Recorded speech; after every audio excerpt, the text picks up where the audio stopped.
We took him to a psychiatrist, and within a matter of minutes, yeah, she's ADHD, and here's your drug. Went on the Medicaid, and 5 minutes later, he was on Zyprexa. He saw the psychiatrist who prescribed the medicine for 20 minutes. The guy didn't even look at her. He talked to her a little bit. Now, how can you tell if somebody's ADHD or not ADHD from just a few minutes talking to her? Next thing I know, I'm getting handed a handful of Xanax. That's how easy it is to get these drugs. Just so easy. It was just passed to me like candy. That simple.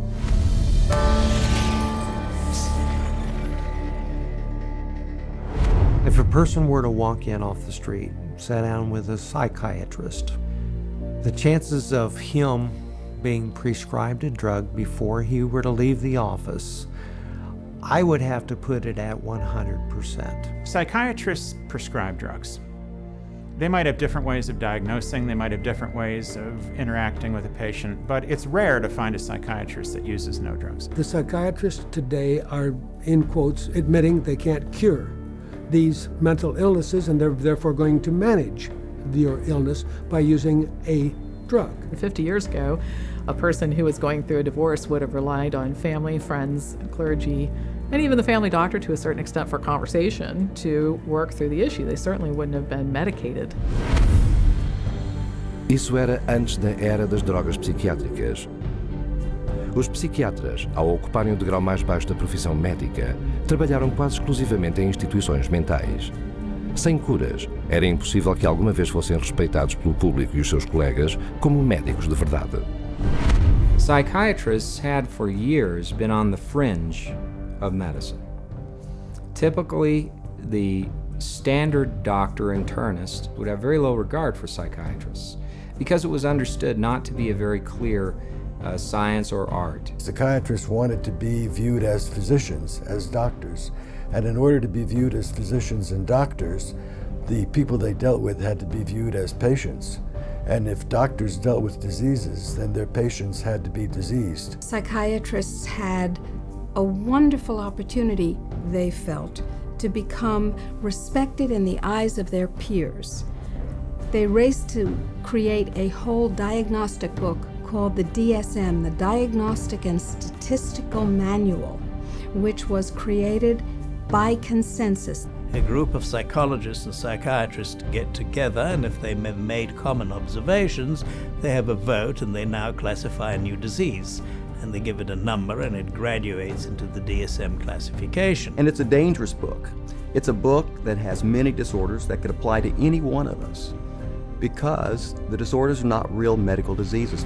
And it's things that apply to nearly all of us at times. Are you afraid of meeting new people? Are you afraid to speak in front of a large crowd of people? Does it make you nervous to go and to talk to your boss about a complaint? You can invent a mental disorder based on a checklist of symptoms, and that is exactly how the Diagnostic and Statistical Manual, the billing Bible for psychiatry, works. Desde a primeira edição do DSM em 1952, o número de diagnósticos tem crescido grandemente.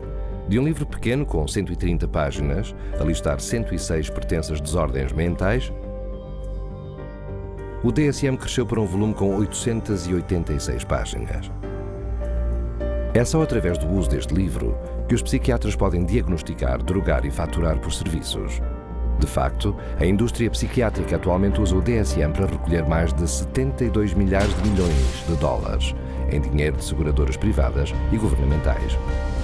The DSM is used to diagnose and then give a label, and the label is used for billing purposes. That's how they get paid. You have to have a term in the Diagnostic and Statistical Manual in order to then call it a disease and treat it as a disease and write a prescription for it. And so because they can vote it in, they can create, and then the drug industry can just take over and market their drugs for those new disorders. And those drugs were welcomed by psychiatry leaders because it made us real doctors. Of course, first the public had to believe that there was something wrong with them and that that thing wrong was biochemical and that that could then be treated by a drug which was supposed to cure all. And so it was relatively easy, I think, to say, well, look, let's start looking at mental illness as fundamentally a matter of chemical imbalance in the brain. Chemical imbalance is a term that's used as a marketing ploy, as opposed to anything that there's scientific evidence to support. Nobody has yet measured, demonstrated, or created a test to show that somebody has a chemical imbalance in their brain. Period. How do you market a drug that restores the chemical balance or corrects a chemical imbalance? How can you do that in good conscience if you don't even know what one is? The whole myth of the chemical imbalance was created to sell drugs. E enquanto os psiquiatras e companhias farmacêuticas têm estado a usar este mito para fazer milhares de milhões de dólares, movendo vastas quantidades de drogas psicotrópicas para os corpos de clientes inocentes, o público tem pagado o preço final. Estima-se que metade de todos os americanos que cometem suicídio estão a tomar drogas psicotrópicas. Estima-se que as drogas psicotrópicas matem anualmente 2,5 vezes mais pessoas do que as que são mortas por homicídio. E a quem é que se confiou proteger o público contra estas perigosas drogas psicotrópicas? Nos Estados Unidos, é a Food and Drugs Administration, FDA, cujos painéis conselheiros de drogas psiquiátricas são dominados por psiquiatras que vão e voltam entre a indústria farmacêutica, a academia, a prática privada e governamental, a chamada porta giratória. The revolving door at FDA is one of the primary reasons why the system that we have works so poorly.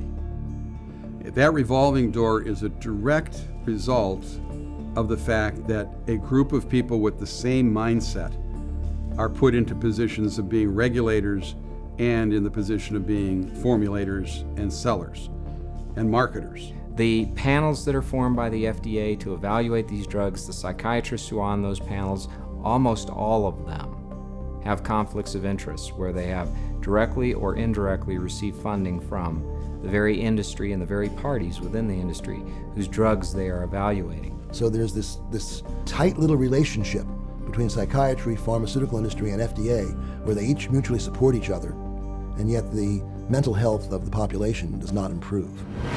Pegue, por exemplo, no painel de avaliação de drogas da FDA, que aprovou o antidepressivo Paxil. Todos os psiquiatras nesse painel têm laços financeiros com a indústria farmacêutica. E estes conflitos de interesses têm sido suficientemente desenfreados para levar a uma investigação do Congresso. When I check these advisory committees who make recommendations to the FDA, and they're always approved after the advisory committee, I found that there were conflicts of interest. I found that many of the people on the advisory committees had never filed a proper report on stocks and bonds that they owned that might be viewed as a conflict of interest. And they're by law supposed to do that. E esta rede de conflitos financeiros de interesses entre a psiquiatria, a indústria farmacêutica e a FDA tornou-se ainda mais fixada em 1992, após a passagem do Ato de Cota do Utilizador de Prescrição de Drogas, do inglês Prescription Drug User Fee Act, também conhecido como PDUFA. Através desta lei, poder-se-ia pagar à FDA uma cota de $100 mil por droga para assegurar que os medicamentos psicotrópicos seriam passados rapidamente através do processo de aprovação e para as mãos de pessoas a prescrevê-los mais depressa do que nunca. Congress told the FDA, your job is no longer to make sure drugs are squeaky clean safe before they get out on the market. Your job now is to hurry up and get new drugs on the market faster. It acted to set the priorities of the FDA, so that if there was a fee paid for a particular drug approval, it could be put on the fast track and rushed to market with less than the usual scrutiny that the FDA would give it. E esta linha rápida trocou a segurança por vendas. Desde a passagem da PDUFA, o tempo gasto na avaliação de drogas decaiu de quase 2 anos em 1992 para apenas 6 meses, 4 anos mais tarde. Entretanto, o número de novas drogas lançadas para o público duplicou. Apesar da linha rápida ser desastrosa para a segurança do público, Esta reúne grandes lucros para a psiquiatria e a indústria farmacêutica, porque quanto mais cedo uma droga for aprovada, mais depressa fará dinheiro. E é muito dinheiro. Diariamente, a média de drogas psicotrópicas gera mais de 7,7 milhões de dólares. Uma droga, Zyprexa, atinge quase 12 milhões de dólares diariamente. E apesar da FDA agora cobrar mais de $1 milhão por cada nova inscrição de drogas, a linha rápida farmacêutica não mostra quaisquer sinais de abrandamento. If you look at the relationship between the FDA, the pharmaceutical industry, and the psychiatrists, there's some kind of game that they're playing there. And what is the game? Well, you could say it's money, definitely money. And when you follow the money, you realize that there is no money in health. There's big money in disease. That's why all you hear about is managing disease or treating disease. You don't really talk about curing disease. And so psychiatrists have become mainstream doctors in America. And that is because of the pharmaceutical industry. They can thank the pharmaceutical industry because they become mainstream and because they have a lot more money than they used to. And the drug industry can thank them because now they have thousands of soldiers in their army distributing these drugs to everybody. Desde a criança mais pequena ao cidadão idoso de maior idade, ninguém está imune de qualquer das centenas de desordens fictícias inventadas pelos psiquiatras que alimentam uma indústria farmacêutica de psicotrópicos multibilionária. E diariamente, os psiquiatras estão a considerar ainda mais possibilidades. E o que é preciso? Outra etiqueta psiquiátrica.